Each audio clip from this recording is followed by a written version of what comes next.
Hey everyone, Andrew here, bringing you another video review, and today we're going to be doing Batman Faces. Take a look at this comic cover right here. Now, Batman Faces is part of the Legend of the Dark Knight series. Now, as I stated many times before, the Legend of the Dark Knight comics deal with Batman's early years in his career. The first few years, like year 1 through 4. So with that said, there were many things about Batman Faces that I really wanted to get it for. One is Two-Face. Now, as many of you may or may not know, Two-Face is my favorite Batman villain, and probably my favorite comic book villain of all time. Which is kind of a shocker because most people like Joker over all the other Batman villains, but Two-Face, I dig him.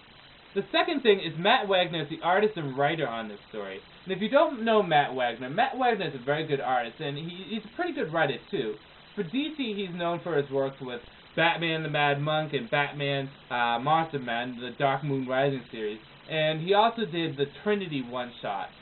He wrote and drew all those stuff. He also has his own comic, Grendel, I believe it's called, but I never read it, so I can't really comment on it. Now, I like Matt Wagner's work. I dig the Dark Moon Rising series, and I felt as though he had a good handle on the characters. In addition to that, Trinity was just a fun read, and I actually plan on rereading it. His art has such a great feel to it, and it has kind of an old-school sense tied in with some new-school stuff. It has like a modern-age, golden-age mixture, if I could best describe it. You really have to feel it for yourself. So with that said, there's a lot of things about this title that I put on high hopes. I really expected a lot from this. Whether or not it delivers, well, you'll know. So with it, let's get into this review. Batman Faces, from what I can tell, takes place during around the third year of Batman's career. Sometime before Batman Terror, but after, obviously, Batman Dark Victory. Now, see, Two-Face has escaped from prison, and in addition to that, he's attacking Batman, normally as Batman, but he's also attacking Bruce Wayne, without knowing it. See, Bruce Wayne's trying to buy this island, and, well, Two-Face is trying to do it too. And he goes through different means to actually try to get this island for his own personal reasons. See, Two-Face sees himself as a freak. Oh, well, obviously he is. He's deformed. He's screwed up. And he feels as though anyone like him can never have a normal life, can never be a normal person. So he wanted to create his own continent, well, not continent, his own nation of freaks, deformities, people for them to have a place of his own. But see, obviously with Two-Face being evil and corrupt and all that stuff, he does things the wrong way, killing people and going through the wrong means to accomplish his goal. He also kidnaps a bunch of sideshow freaks and deformed people in order to build up his nation.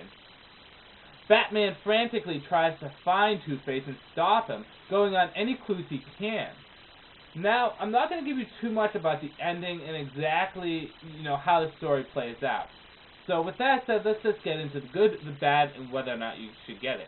The reason why this review is a little short is, as you can see, this is only a 3-issue story arc, so it's not that long. Good.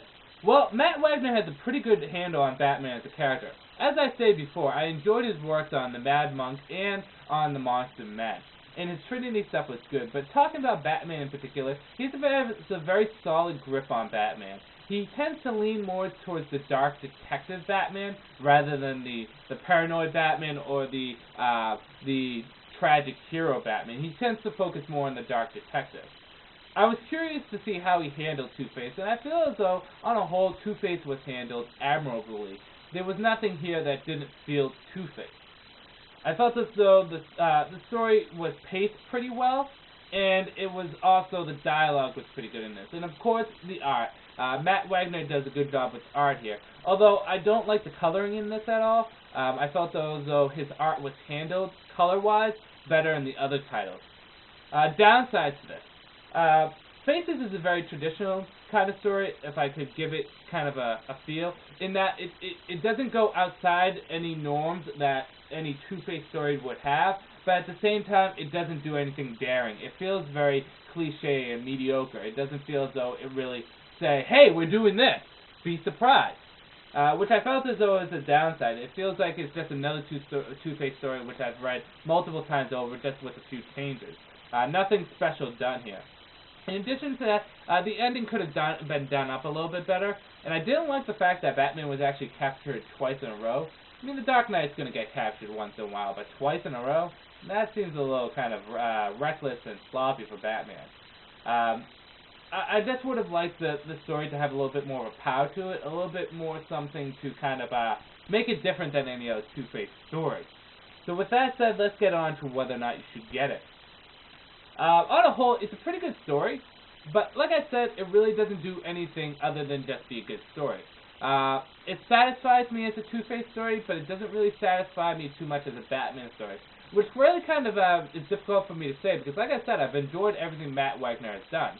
Now, by no means is this bad at all. I just feel as though this is mediocre, average. And for me as a comic book reader, reading this average stuff kind of disappoints me, because my money's tight and I want stuff that's really good. So on the whole, whether or not you should get Faces, I would probably recommend avoiding it. I mean, it's not that much. It's only $12 for the paperback, but it's also a short story. If it maybe had another issue in it, or if the story was a little bit more daring, I would recommend it, but it really doesn't have much to it. It's not a bad story, it's just nothing special. So with that said, I'm going to end this review here. Batman Faces, probably would want to avoid it. So, this is Andrew saying, peace out for now.